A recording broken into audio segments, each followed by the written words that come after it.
Hello, and you're all very welcome to Along the Line, brought to you by CK Streaming. What a show we've got tonight. Tipperary's greatest 15 from 1987 right up to the present day. Been plenty of arguments over this over the last couple of weeks, and we have a few supporters with us to debate it over the next hour or so. So we have Ger Rocha, J.K. Brackens, Lee McGrath, originally Holy Cross Ballycahill. We have our own Sean Maher, Clonakilty, and Sean and Will on from Iredale Rovers. Liam, plenty of good hurlers there over these last 35 years.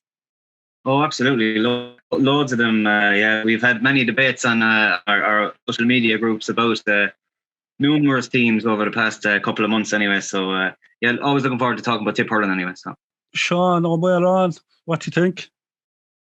I'll definitely be including three Iredale Rovers there now.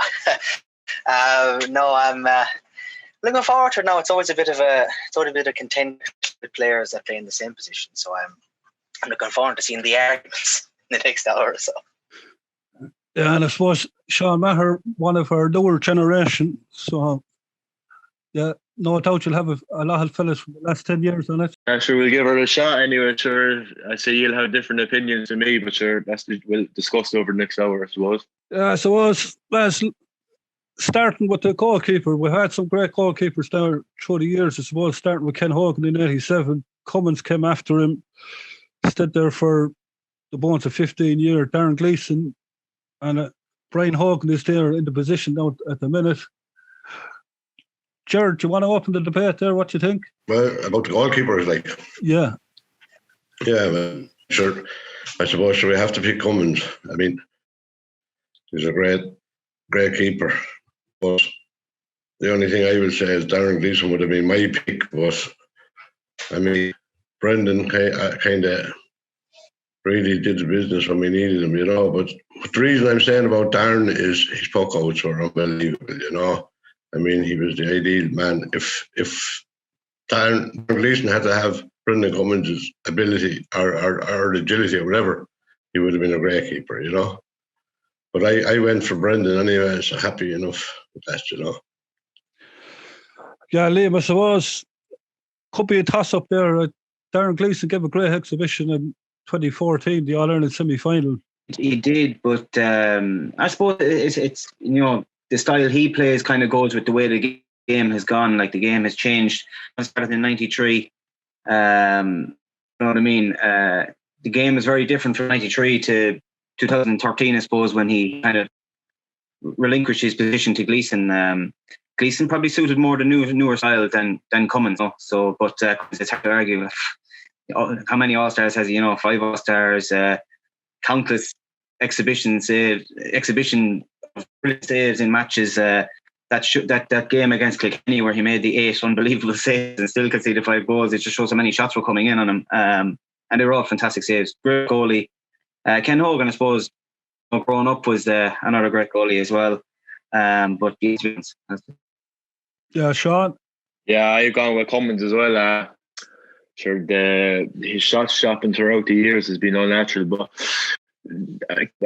Brian Hogan there last year, we have he's an all-star goalkeeper at the end of the day. Like the saves he made in the Munster final, it's hard to look past as well for such a young keeper, and he's 6'5" or 6, and making these saves is very hard. But you can always look at Gleeson too, like his puck outs were this, you could say the high puck outs were in accuracy to 60-65 yards, which you really need to get the whole thing going. But at the end of the day, you have to pick Cummins. Like he's legend of Tipperary goalkeeping setup.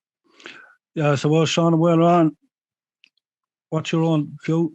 I was trying to see if there was any correlation between times they were playing and a clean sheet. I wanted to see how actually good they were in terms of clean sheets, of course taking the full back line into account. And it's actually interesting to see that Cummins had a clean sheet record of 3.5, a clean sheet every 3.5 matches, which is pretty good considering that he played 73 matches. That's 21 clean sheets, while Hogan is 3.75. And Gleeson actually has a clean sheet every 2.5 games, which is very interesting to see. But in my opinion, he consistently had a better back line in front of him than Cummins over the years. But besides that, I think Cummins was a leader. He was a brilliant goalkeeper, and in my opinion, the second best goalkeeper that ever existed for Tipperary anyway, with Tony Redden being the default first. But I'd say there'd be people saying now that Cummins is probably better than Tony Redden now at this stage. Yeah, so first lad on the team, we're all unanimous with Brendan Cummins is going to be the first lad down. Moving to right corner back, we've got some great lads there down through the years. Cathal Barrett there at the moment, I suppose. We had Tom Costello. We had Donny Fahy. Started in 87 with John Heffern, and Paul Delaney was there for a while. Few good lads there. I suppose, Liam, who have you gone for? Well, I'd say Tomas now, but I'd say you'd easily guess this one. Cathal Barrett, my own club man. He's just a class act. Great man to break tackles, break out of defence, great hands, and not a tall player, but has often come up against the best and has outfoxed much bigger men, and a great hurler. Look, there was a lot of competition there. Another hurler we probably didn't mention, but George Friend was a real sticky cornerback. But he was some club hurler as well. Paul Shelley was a brilliant number 2 for a couple of years for Tipp as well. And Paul Delaney, but I'll talk about Paul Delaney a bit later anyway. But Cathal is my number 2 anyway. On Holy Cross. Yeah, Ger, I suppose Cathal Barrett, the first time he really came to attention with the seniors was the 2014 league final. And Brian Cody put Shefflin in on top of him, thinking he'd get the better of a young, inexperienced man. But it was Shefflin that was taken off that day. That's right, yeah. Cathal is, to me, he's the best cornerback in the country. Without not in Tipperary, but in the country. He's every time he gets a ball, he bursts out with it. He's always looking for the right type of ball, low, fast, and he's just tigerish and he gets stuck into it and he just wants to win. He's a winner and that's it. And that's why I picked him as well. I think he's an exceptional hurler. Exceptional. That's all you can say. You can't say any more about him. He's a tiger. He's a tiger. Like for a small man, he's a tiger, You have to give credit where credit is due. He's the best cornerback in the country, in my view, anyway. Yeah. John? Yeah, I agree with Ger as well. I think Cathal Barrett, he's one of the best cornerbacks in the country. He's tigerish and he's doggish, and at the same time, when he comes out with the ball, he's always looking for the pass. He's not trying to get the ball and hoof it down the field. He's always trying to look for someone in the half-back line or the midfield. But in fairness, you could have Mickey Cahill there as well. I don't know if he was 2 or 4, but he was another Cathal Barrett type cornerback as well. He was tigerish and dogged. Well, in my team, I have Cathal Barrett anyway. He's the type of lad you could play him anywhere. He's still living best for the team. Shaw? No, I didn't think it'll be unanimous with Cathal Barrett. I totally think that he's the best cornerback in the country and the best cornerback Tipperary have had the last 30 years. He's very consistent. And you can see, I think, the difference he made to the Tipp team when he was gone in 18 and when he came back in 19. You just saw that the backline was just a bit shored up and a bit more cohesive back there. I think that not only is he good at his own position, but he's good at kind of making the other players play better around him as well. And every team needs a fighter back there. And sometimes he goes across the line, but you need that in this day and age. It looks like it's unanimous there in the right cornerback position now, Cathal Barrett. Full back, lads, it's going to be interesting.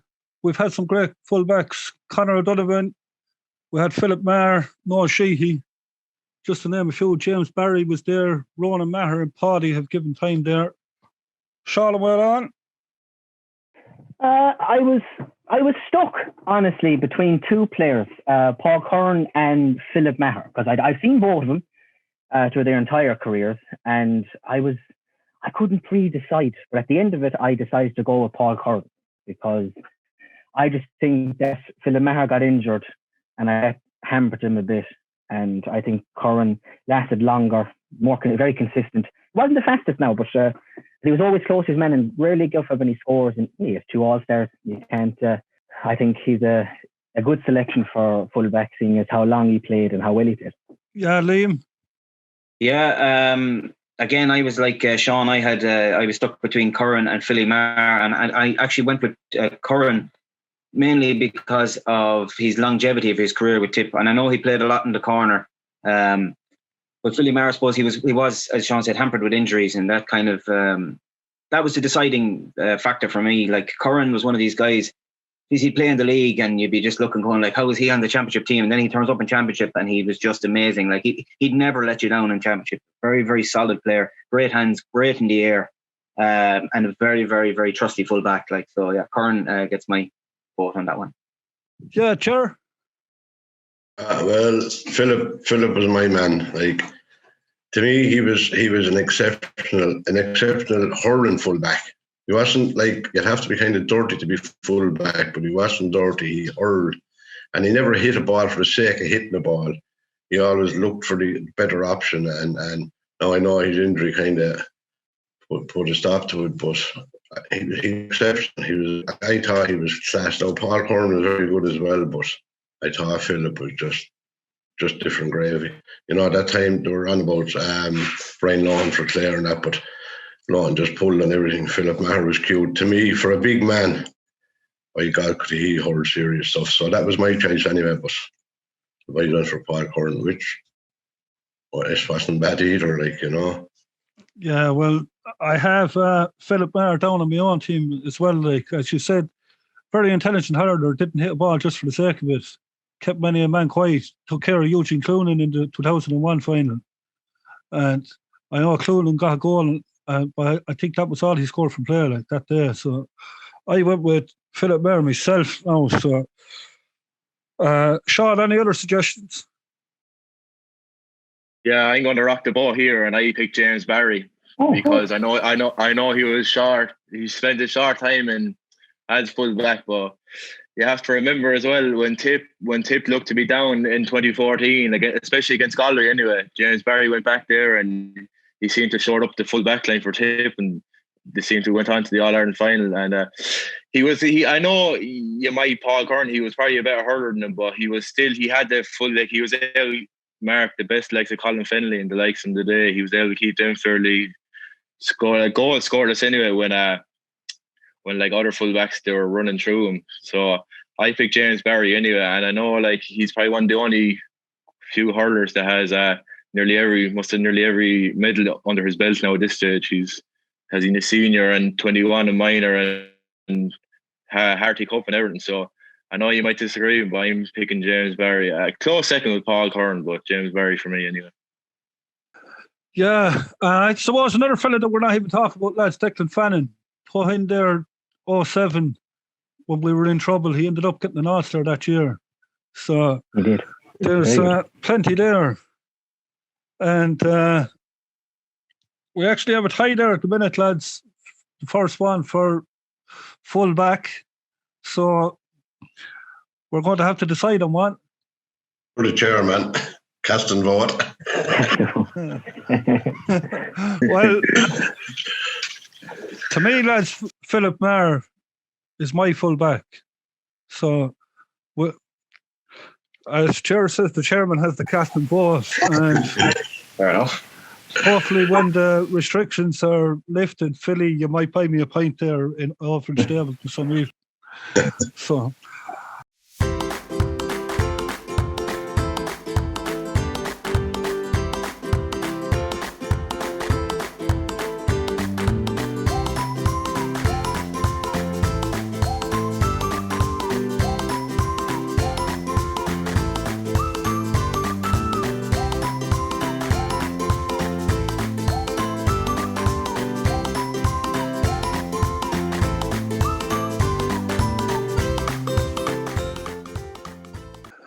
Now on to number 4, lads.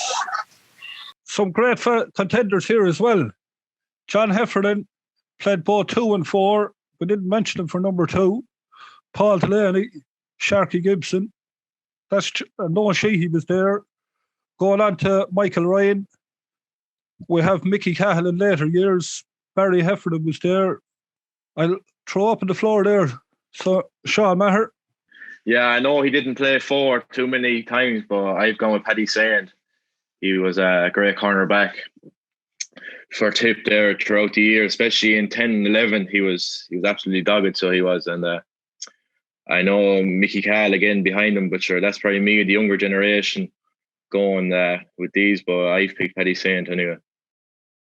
Yeah, I suppose Paddy Saint got him over spot a bother in 14 then as well. Like, came in against Galway after losing his place for the first round against Limerick. So Paddy Saint, Liam, have you anybody different? Yeah, I have. I went, Roscrea, lads, and I'll be delighted with this. I went with Paul Delaney. Just growing up, I couldn't believe that, a number 2 or number 4 would take 65s and fire them over the bar at will. Like, and he was a great defender, fantastic hurler. Like, real dogged, a kind of almost Cathal Barrett style defender. It's kind of ahead of his time back. Like, done out of an All-Ireland, really was. Like, he should have 2 All-Irelands. Like, great hurler. And Paul Ormond was another lad who was very close to him. I think Paul, probably hampered by injuries, had a bit of a shorter career than he should have. And Mickey Cahill and Mike Ryan were 2 fantastic cornerbacks as well. So it was a hard call, but Paul Delaney, switching over from 2 to 4 anyway. So he's my vote. Liam, the fact that he cramped up in 87 and ended up making a hero out of your own club, man, would that have swayed you a bit there? No, but actually, talking about Michael Doyle, like, and we're talking about defenders, like, and Michael Doyle came on and scored 2 goals up front. But Michael Doyle, like, as growing up as a kid, was one of the best centre backs I've ever seen. Like, he was my actual hero growing up, like, So it's just good to even get him mentioned anyway. So the more Holy Cross lads you can mention Tomas, now the better. Sean, and well on. Have you anybody different? I was stuck between 3, actually. I was stuck between Paddy Stapleton, Paul Delaney and Michael Cahill. And I was just going through stats, just trying to justify any of them. And I went with Michael Cahill. He scored a great point in the All-Ireland final in 2014, a very important one in the drawing game. Very consistent. He kept Eddie Brennan and Martin Comerford scoreless in 2010. And he only conceded 2 points a game for 21 games. And I think he only conceded 3 goals off his men.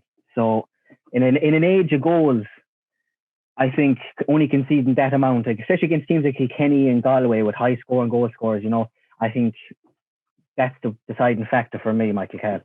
Yeah, that's 3 separate cornerbacks. Ger. Massey Delaney, every day of the week. That's why I knew him as Massey, Paul Delaney. He was an out to me. I don't know, Sean, are you old enough to have seen? I didn't know. Paul Delaney, you see, that's the other side of it, in fairness, is that fair? And you kind of, but Paul Delaney, lads, with exception. I mean, as Liam said, 65s, he used to be brought out of his position, even when he was playing wing back, to take 65s under fierce pressure, but he was dogged. He reminded me of Cathal Barrett. The same type, only maybe hurling was a bit different back then, but he was dogged, he was dicky, he was fast, and he wanted to win too. And as like Liam said, he was done over an All-Ireland medal, back in 89, was it, or 88? No, 89, was it? 89, yeah. 89, yeah. It's a pity, but look, Paul Delaney was my choice, and I couldn't see anyone else fit in that position, That's just my view, like, whether it's right or wrong, I don't know, but well, Paul I think it's right here. Paul Delaney gets the vote here, so that's our full backline complete. We have Brendan Cummins in the goal, Cathal Barrett and Philip Maher and Paul Delaney. Moving on to the half backline now. Sean, and well on, we'll start with you. This was the toughest position for me, honestly, because it could have been any number of great players. I ended up having to switch players around to suit positions that they were good in underage, but only played a handful of games in. But I decided then between either Declan Fanning and Eamon Corcoran. And I went for Eamon Corcoran because he was that position longer than Declan Fanning. Declan Fanning could play anywhere, but I think Corcoran was there longer, more consistent. I said he kept Joe Rabbit to a point in 2001 final. Very stylish hurler. Should have got more than one All-Star, I felt. I think a lot of Tipp hurlers back then were denied a couple of All-Stars due to lack of playing time in the year, but I think Eamon Corcoran is probably the most consistent wing back we've had. in the last 20, 25 years. Yeah, Liam. Yeah, I'd agree. Eamon Corcoran. A lot of good hurlers there. Colin Bonner actually filled in at wing back. Rami Ryan was another great wing back. Declan Fan and Liam Sheedy. But Corcoran is just, as Sean said, it's just such a stylish hurler. And just even watching him at club hurling, he would just absolutely lord it every single time as well. But great hands, great delivery. And I can't believe he only got just one All-Star. Yeah, it was a man probably deserved a few more. Yeah, and he would excel in the current team, guaranteed. Sean. Yeah, the man I've gone with, I think he's played 5, 6, 7, 8, 9, 11, but ultimately I've gone with Brendan Maher at 5. I think it's his best position for a Tipp. He's really a leader there. He can just taking at the 2019 season for an example, he was picked at 5, but he was picking and marking the best hurlers in every team. He had TJ Reid and Aaron Gillan, really tough men to mark, and he's a real leader, like real captain spirit. Every time he goes out, he plays like it's his last game for Tipp, and that's what you want to see out of your defenders anyway. So I've gone with Brendan Maher anyway. Yeah, a lot of people seem to forget that Brendan Maher came back from a serious injury in 11 as well. So, Ger. Yeah, and the one and only Corky by Eamon Corcoran. Yeah, sure. Look, Corcoran he had everything, and a gentleman as well. And you'd be talking about line balls and Joe Canning and this Corcoran. Before Joe Canning ever came around, he was hitting line balls 100 yards. You know what I mean? But that's not what I went for him. But he never let us down. Anytime he tagged out for Tipp, he never let us down. Never had a bad game. The only bad game I seen him playing, and he wasn't. They had him back in the corner there against Cork. Joe Dean kind of ran ragged a bit that day. But like Eamon was out and out wing back, So no, I just went for him because he was stylish, lovely fella, loved the game of hurling, loved Tipperary, and that's it. He had everything for a wing back. As a Ross Gray man said to me one day, Templemore don't produce many good ones, but by God, when you produce one, you produce a rare one. So. But Eamon, as I know Eamon personally, like he's a lovely fella, and hurling is his life. So that's it. Eamon Corcoran for me, anyway. Yeah, I suppose Eamon Corcoran, like a lot of people say, Owen Kelly carried Tipp between 01 and 8, but Corcoran himself and Corcoran carried the two of them. So the Corcoran, as you said, fine hurler, and he's unlucky just to get the one All-Ireland, but he is a fella that we can always say in years to come that he has one of the lucky ones. So our number 5 on the team is going to be Eamon Corcoran at JK Brackets. Centre back, lads, some great ones there over the years. I suppose John Kennedy started there in 87, was pushed out onto the wing, and then after that we had Noel Sheehy again, Colin Bonner, Bobby Ryan, Conor O'Mahony. Later years, Ronan and Paddy have played there. Jared, who'd you go with? I went for Ronan Maher. And I seen, like, the first Munster final was 1973. Seen John Madden, the whole lot of them hurling full or centre back, but Ronan Maher is exceptional. Left hand, right hand. No. The only thing about Ronan is his pace. After that, he's everything else. You just couldn't give him enough compliments. Yeah. Liam? Sean mentioned him earlier, and he had him for wing back. And I think Tipp missed a trick not playing him there for years. I thought he was brilliant in 2019. Brendan Maher, I went for a centre back. Now he did a lot of marking positions, but he did wear the number 6 jersey a fair bit. But I do think that any time he played centre back for Tipp, he was fantastic. Even this year again, just his hurling ability, and when the chips are down, he's the man who just steps up every time, and his skill level is phenomenal. And what a leader. And he's my number 6. There's a few. I actually, in terms of centre back, I don't think we've really ever had a real settled centre back. It's a position that has changed quite a lot for Tipp. It's possibly our problem position for many years. And I really do wish that Brendan Maher was there for a lot longer than just a year or two. You know what I mean? Yeah, Sean Maher.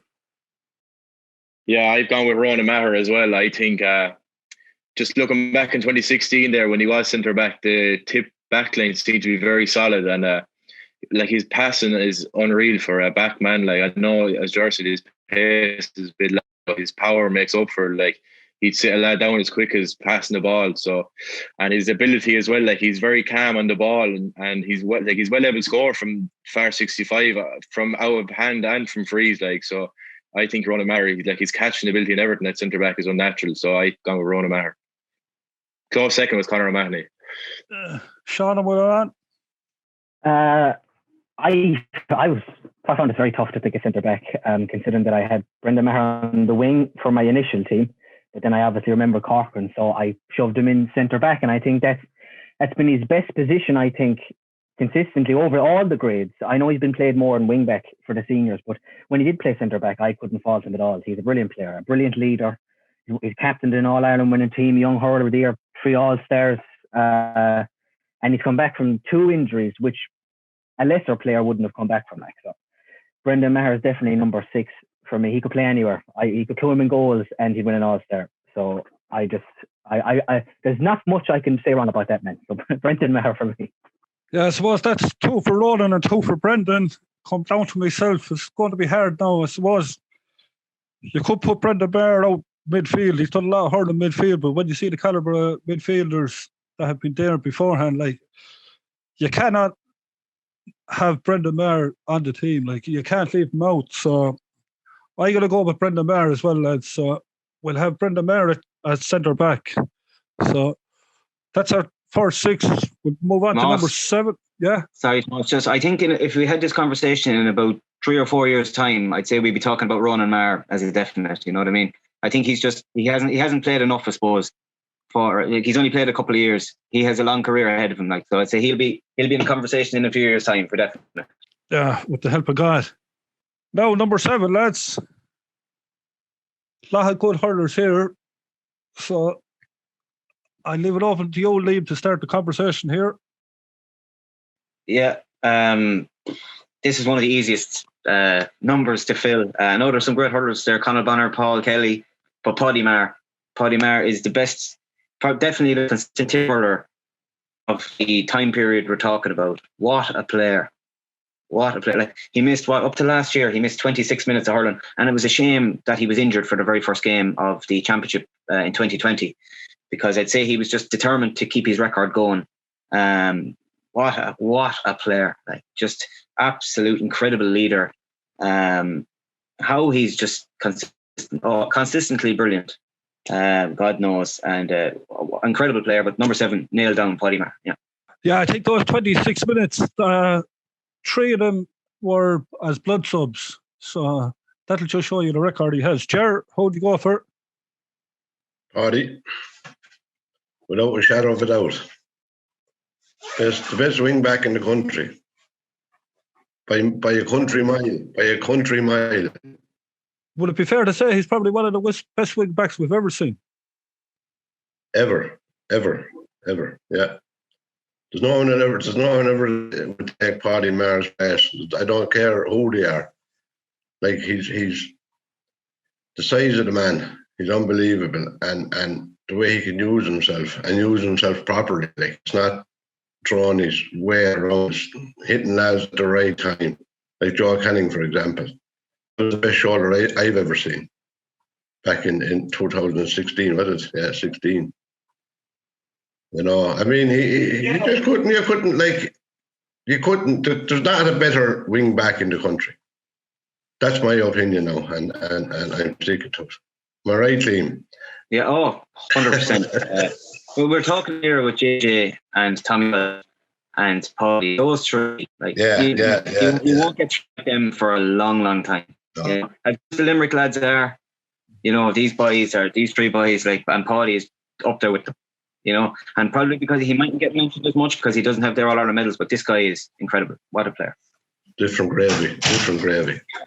Sean Maher, I suppose you're probably gone to the same rollout again, are you? I'm sure, obviously, Paddy. He's serious. He's been on the team since 2009, and like every year he's been one of Tipp's best hurlers. And like 2016 had to be he's hurling. He was unlucky. I thought he was unlucky not to get hurler of the year, in my opinion. Every game he went out, he did his very best for Tipp, and just the shoulder against Joe Cannon alone was nearly what hurler of the year in itself. Like Galway's best hurler, and the pinpoint accuracy of that was on. You'd nearly watch it. You'd watch it 100 times over, so you would, just to see it. And even there in the 2019 All Ireland, like the catch he made over Walter Walsh just up in Niall Maher's goal has like. Walter Walsh isn't a small man. He's 6'5", 6'6", and to make a leap over that, and the pinpoint actually of the ball that he let down to Niall Maher is just we'll never see the likes of him again, in my opinion. Yeah, Sean, well on. I suppose the lads there just talking about that shoulder on Joe Canning with Paddy.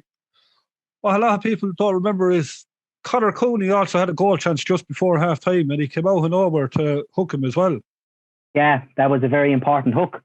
And I've never replayed a hurling video more than that shoulder on Joe Canning. I think I've watched it 1,000 times, and that's not an estimation. I think I've watched it 1,000 times. But I'll just say one thing, and I'll leave it to what Kilkenny meant to finish off this. I was talking to, when we came out after the All Ireland final in 16, we met a very disappointed Eddie Kerr, and we were talking to him and talking about the match and stuff, and he said he'd have Paddy Maher on any Kilkenny team in history. And Eddie Kerr would get on any team ever for the 130 odd years of the All Ireland Championship. And if he's saying Paddy Maher would get on any Kilkenny team that ever existed, then I believe that's all that needs to be said, really. So we're all unanimous there. Paddy Maher 7th. So that fills the back line. We have Cathal Barrett at number 2. Philly Maher fullback, Paul Delaney in the other corner, Eamon Corcoran, Brendan Maher, and Paddy Maher. So, a lot of good names left out, lads, so far. There are, yeah. There are plenty of. But listen, isn't it great to have this conversation? You feel a good second 15 with that. So that's it. We're halfway there. 1 to 7 is picked, and we'll be here again next week for the second part of it. And the boys will be all back again. Don't forget that you can get involved in the conversation as well by emailing us at contactckstreaming@gmail.com or by sending us a direct message on any of our social media pages. So good luck, and we'll talk to you all very soon.